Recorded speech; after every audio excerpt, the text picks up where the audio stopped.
Harry Potter Magic Awakened has their biggest update coming so far, with Year 3 finally coming in. Changes and reworking the entire Forbidden Forest system. You can host tournaments now and more. Let's talk about it. Yo, this is your boy James over at XpectoGO, bringing you guys the latest and greatest in Harry Potter Magic Awakened content. Early access to this information is provided by the Harry Potter Magic Awakened Ambassador Program. Now, these updates come by way of the patch notes dropping on July 25th and are specific to servers outside the Taiwanese or NetEase servers. Starting with private dueling rooms. Create private dueling rooms by tapping the league button on the bottom left of the Dueling Club screen. Should be in the same area where your replay and your training session buttons are. Regular rooms, we have 3 of them.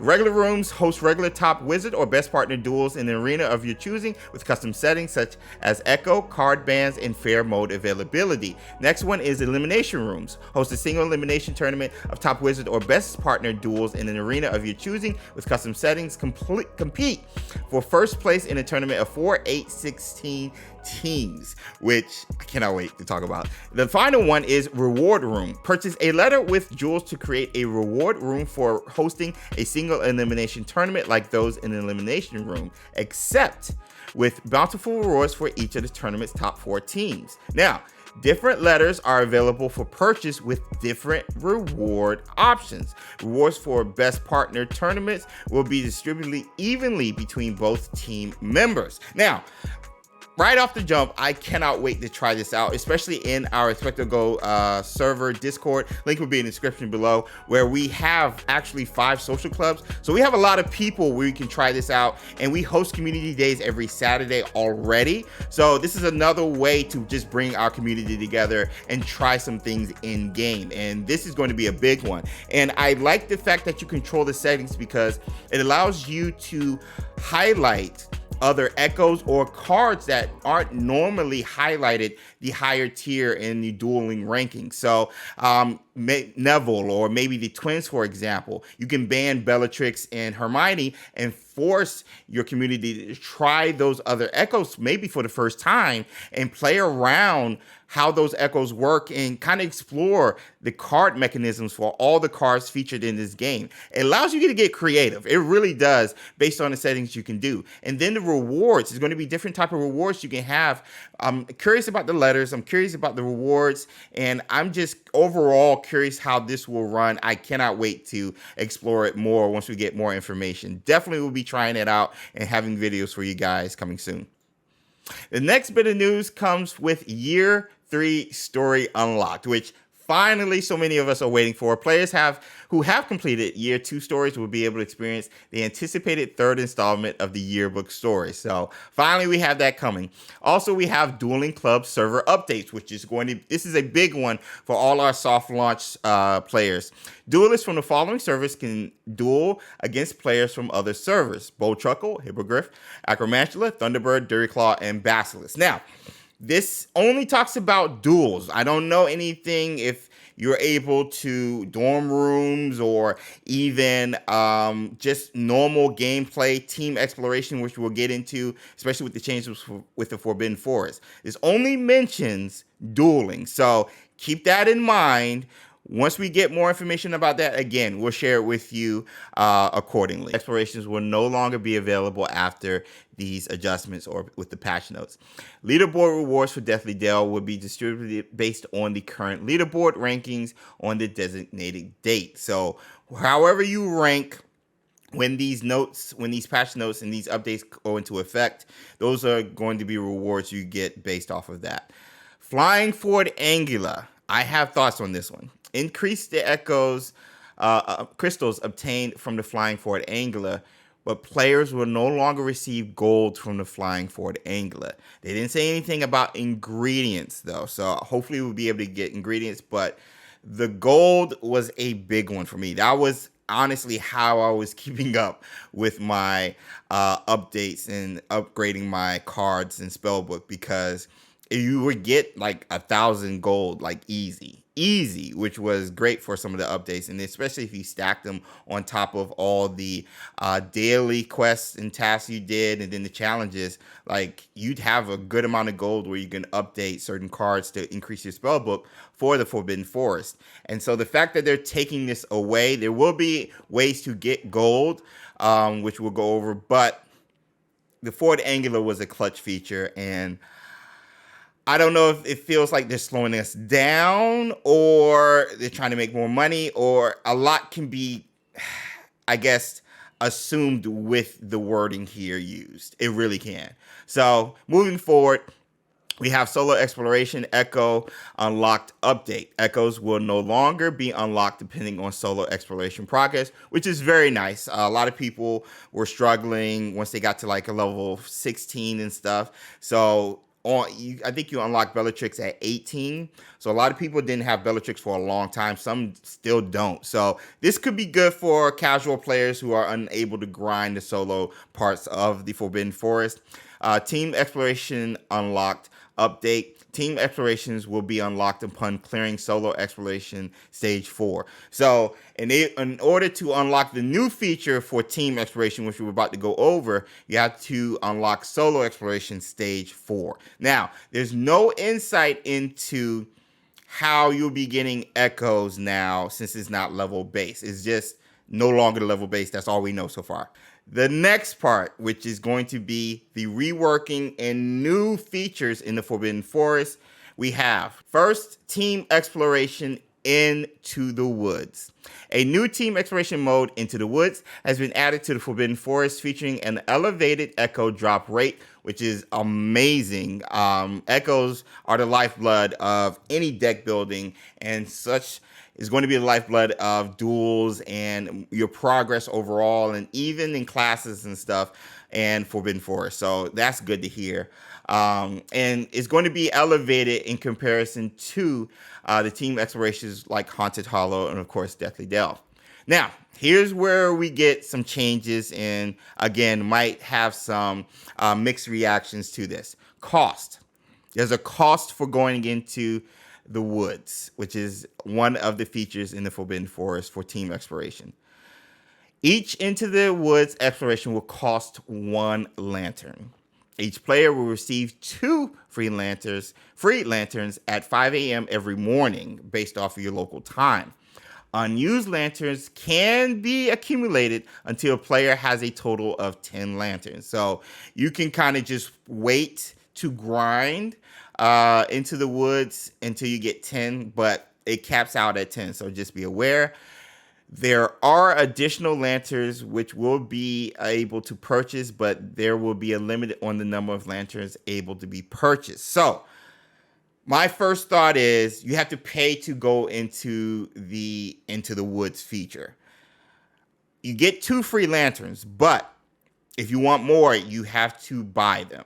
We don't know the price. We don't know what currency is going to use, and we also don't know the limit on your purchases, whether it's going to reset weekly, bi-weekly, or monthly. All of those are up in the air. This is general, again, patch notes updates. Now, difficulty, a total of 8 difficulty levels will be available for Into the Woods, unlocking as your spellbook level increases. This is normal. We are used to that right now. And then rewards. This is another change to the entire Forbidden Forest thing.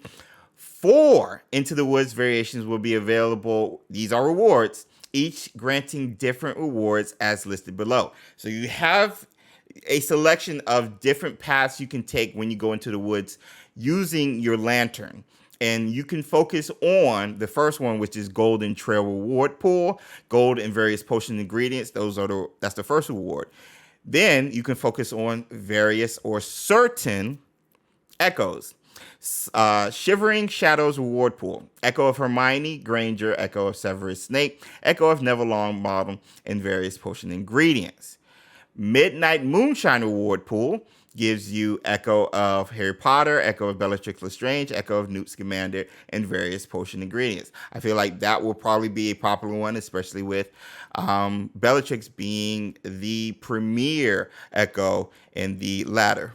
And then lastly, Whispering Willow's reward pool, rewarding you Echo of Rubeus Hagrid, the Weasley twins, and Dobby with various potion ingredients. Now, I have thoughts on this, and I feel like with these 4 different paths you can take into the woods, a lot of people will forget about some of these other echoes and they won't be explored as much since you're focusing on that. Also, the gold.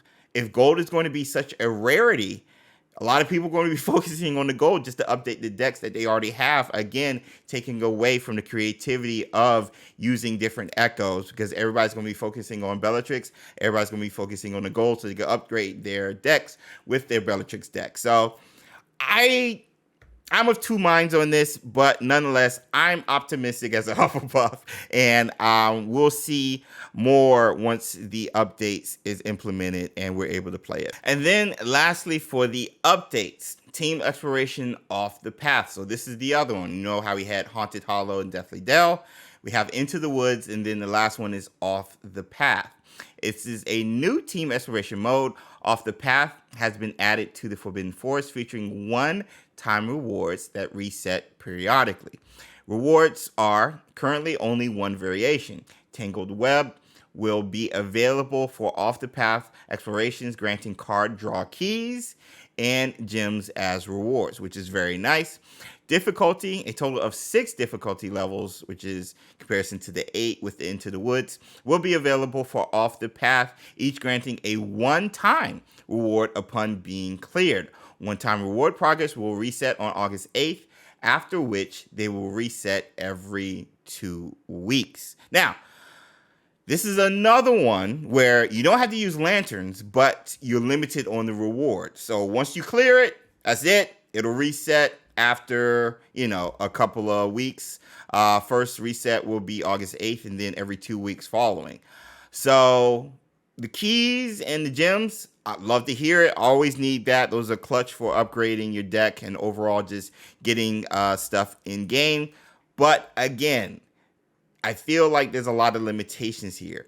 I'm assuming if you're adding people for like Into the Woods, for example, they have to have a lantern. So it's going to limit those who are only able to do the 2 per day. So now you have to pick and choose who you play with and when you're playing, because availability is going to be different because you only have 2 chances if you're not paying for the lanterns. So again, it puts limitations on a feature that has been so much fun to do and learn and grind with the community. And now, kind of like the social club, where you only have 2 chances to do the social club activity a day, you only have 2 chances to do the Into the Forest, and you only have, once you clear it, you have to wait for a reset of the Off the Path feature in the Forbidden Forest. So like all of that, it just feels like restrictions a bit to a feature that has been, in my opinion, a lot of fun. Plus, I have so many questions. The thank you notes, what happens to that? Do they just go away? Are they still there? What happens to the in-game store where you can buy trade tokens using those thank you notes you get within the Forbidden Forest? Like, there is so many questions regarding these updates that I look forward to exploring and getting answers to.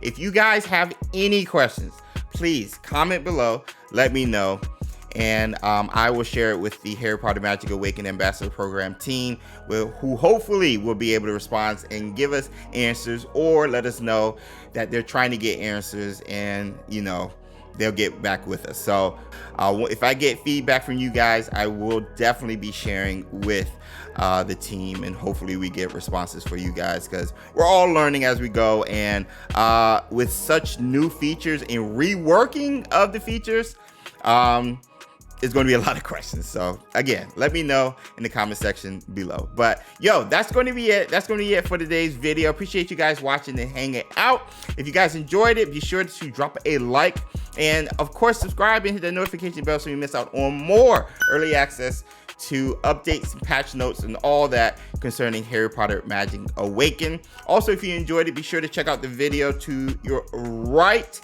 Thank you guys so much for watching the video. I'll see you in the next one. Until